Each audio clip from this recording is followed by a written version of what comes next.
pessoal, tudo bem? Vocês estão ótimos? Pois é. A professora também está ótima. Ela está mesmo com crise asmática hoje, nesse momento.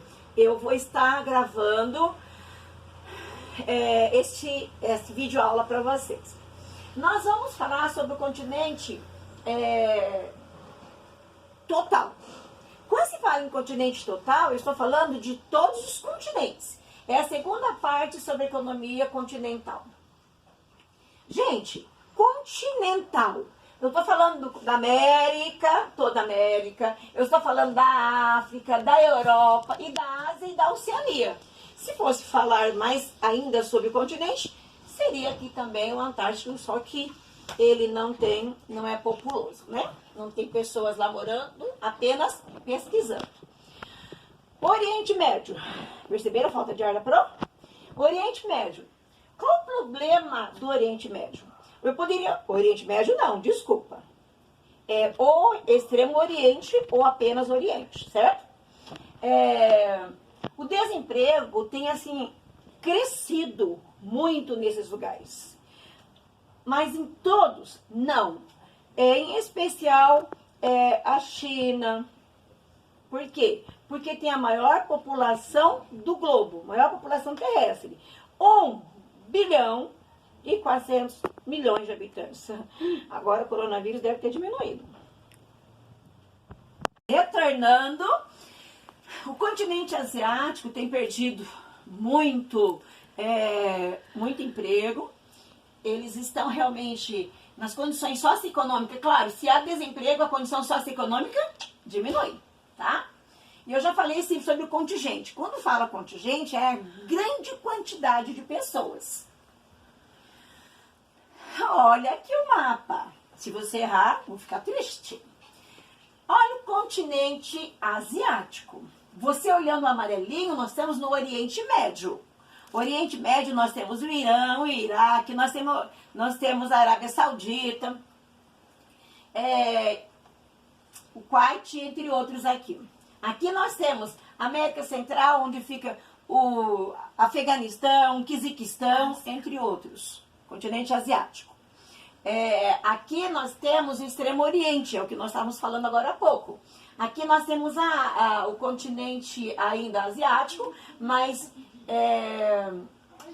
o Sudeste o quê? O Sul da Ásia. O que acontece aqui no Sul? Sudeste é esse aqui, ó. Aqui nós temos a Índia, nós temos Paquistão, nós temos aqui o Bangladesh e nós temos Nepal. Esta área a gente verá um pouquinho lá na frente, tá? Nós estamos falando da China, que tem o maior problema quanto ao desemprego. Aqui no Japão também já tem bastante desemprego. Agora, voltando para a China tem explorado bastante o continente africano. Por quê? O que tem lá? Ela manda sua empresa, sua multinacional, e vai explorar petróleo, metais, minerais em geral. Para isso, ela dá uma ajudinha. Qual ajuda? Ela dá um valor X, que vamos ver agora o valor exatamente. Vou passar um pouquinho, depois eu volto. 100 bilhões. Ela vai ajudar até esse ano de 2020 com investimento em hospitais, escolas e estradas, né, para facilitar ali a mobilidade viária da circulação da mercadoria, certo?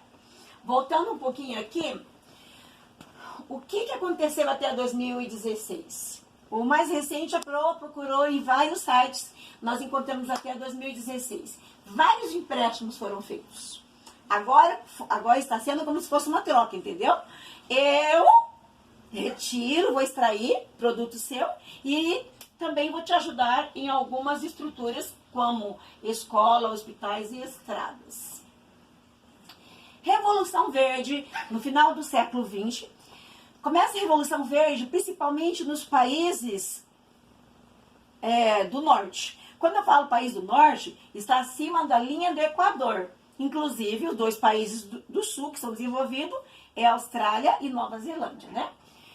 A inovação científica fez com que vários maquinários fossem ao campo e substituíssem a mão de obra humana, como nós falamos na semana passada, falando sobre as redes urbanas, certo? As pessoas perdem emprego, vão sair do campo e vão para a cidade. O que eles fazem? Plantam um produto só, esse produto em grande quantidade para que haja automaticamente uma imensa produtividade. Se há uma imensa produtividade, automaticamente vai ter muito capital. A Pro estava falando da Revolução Verde, ó. Foi necessário primeiro pesquisas, né? Eles foram substituindo as máquinas, o ser humano, melhorando aqui em todas as áreas do campo, quer seja na área veterinária, engenharia agrícola, e foi investindo em todas as áreas, agora, técnicas agrícolas, até chegar aqui. Ou seja, no campo também eu preciso de mão de obra qualificada. Aqui, os transgênicos. Eles precisam de sementes que sejam sementes assim, resistentes a pragas. E essa resistência à praga, a semente chama-se transgênico, ou seja, que foi modificada. O porquê, professora, que é o mais importante? Porque a durabilidade dela é muito maior do que uma semente comum. Uma semente comum, em 2 anos, ela já vai estragar. Já uma semente geneticamente modificada, ela vai levar 5, 8 anos para se estragar. Então, acaba não estragando. Aqui, de maneira geral, para que vocês tenham conhecimento extra, 70% de toda a água do mundo é gasto na agricultura. E, infelizmente, muitos gases também são liberados. E para que a gente no futuro não tenha falta de alimento, é necessário continuar produzindo o quanto possível até 2050, 70% a mais de produção agrícola. Quais são as potências agrícolas? Você vai falar Brasil, antes fosse, né? Nós estamos na área tropical e essa área tropical, claro, que a produtividade dela é maior pelo calor, tudo mais, mas só que os Estados Unidos, juntamente com a União Europeia, eles utilizam do protecionismo. Eles ajudam no que for necessário os produtores agrícolas ou industrial, o que for necessário, para que a produção seja o máximo para usar internamente, para que a população não compre fora, mas também eles vendem para os mercados externos. Isso é bom para eles, para nós não. O Brasil se destaca aqui nas vendas, principalmente da fruticultura, porque o nosso clima é favorável. Vamos falar do BRICS. Afinal de contas, o que é isso, gente? É um grupo de países emergentes que estão cada vez mais se desenvolvendo. Professor, o que significa emergente? Emergente, ele está em desenvolvimento. Vocês que são adolescentes, vocês não são crianças e nem são adultos. Você está em processo de desenvolvimento. A mesma coisa esse país. E o BRICS, olha, é muito fácil saber quais são os países, mesmo que eu tampe esses nomes aqui, ó. B de Brasil, R de Rússia, I de Índia, C de China e o S de África do Sul. Eita, professora, África do Sul com S? Mas aqui está escrito em inglês, tá? E você deveria saber também aqui, tá bom? Ok? Ó, Brasil, óbvio que você sabe. Aqui está a África do Sul, aqui está a Índia, aqui está a China e aqui está o maior país do mundo, que é a Rússia. Qual o papel realmente do BRICS? Melhorar a economia entre eles. Eles querem 50 anos estar com a economia próxima ao desenvolvido, tá? Próximo. E, olha, defender uma ordem internacional multipolar. Em que sentido? Quer seja na área política, quer seja na área econômica, tá? E eu falei, continuo falando aqui, que eles querem criar um banco. Esse banco que eles querem criar com o objetivo de você, Brasil, está com dificuldade financeira, a Índia está com dificuldade financeira. Esse grupo vai ajudar os países que estão com dificuldades para reerguer novamente. Isso é bom? É. Olha quem se destaca aqui na economia em 2011, o PIB. Claro que o Brasil estava em segundo lugar. Tigres asiáticos. Menino, vocês acreditam que uma vez eu pedi para um aluno fazer um trabalho sobre tigres asiáticos? Sabe o que ele fez? Trouxe desenho de vários tigres da Ásia. Tô falando sério. Mas hoje em dia, vocês não fariam isso, eu tenho certeza. Tigres asiáticos, por que recebe esse nome? Foram alguns países que participaram de como se fosse um bloco econômico de grande desenvolvimento industrial. Eles foram agressivos. Essa agressividade não falando fisicamente, economicamente, tá? Olha, a economia entre eles, o que eles queriam? Competitividade. Vender não para o mercado interno, para o mercado externo. Claro, quem estava ajudando ali, a China ajudou muito o crescimento desses países, Coreia, que não tem mais acento, tá? Taiwan, Hong Kong e Singapura. Foram os primeiros tigres asiáticos, ou seja, os países que se desenvolveram rapidamente economicamente. Uma coisa importante que vocês sabem que no início eles pegaram muita mão de obra barata para fazer esse trabalho. Depois vocês vão ver que vai mudar isso aí. Na década de 70, o índice de crescimento foi imenso, né? Foi imenso. Mas como eram os tigres antes? Eram extremamente atrasados.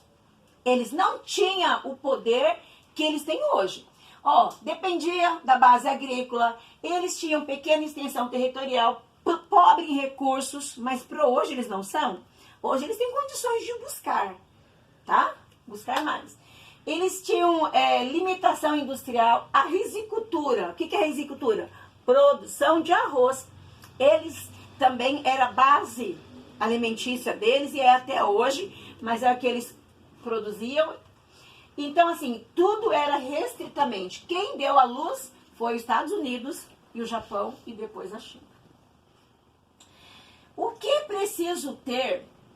Olha só, se uma empresa norte-americana vai para os Estados Unidos, a Nike, entre outras aí, vai para os Estados Unidos, eles vão lá participar dos tigres asiáticos, eles não são tigres asiáticos, eles vão nesses países, por quê?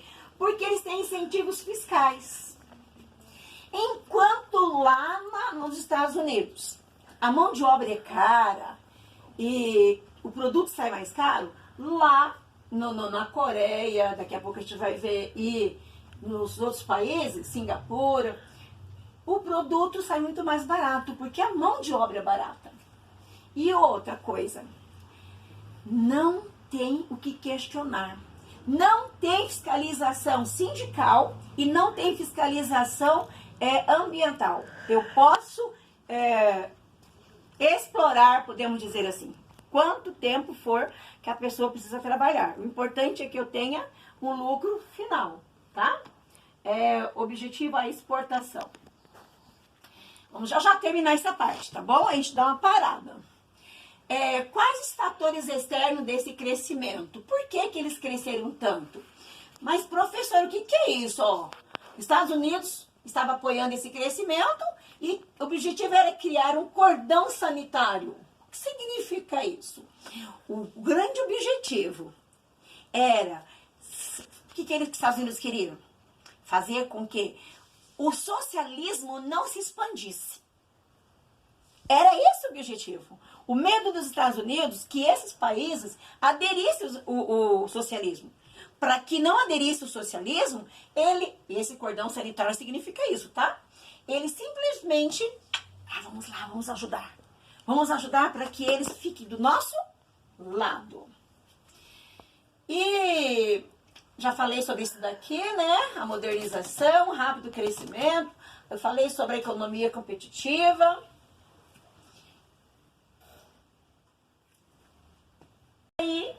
Perceberam que a Pro teve que dar um intervalinho.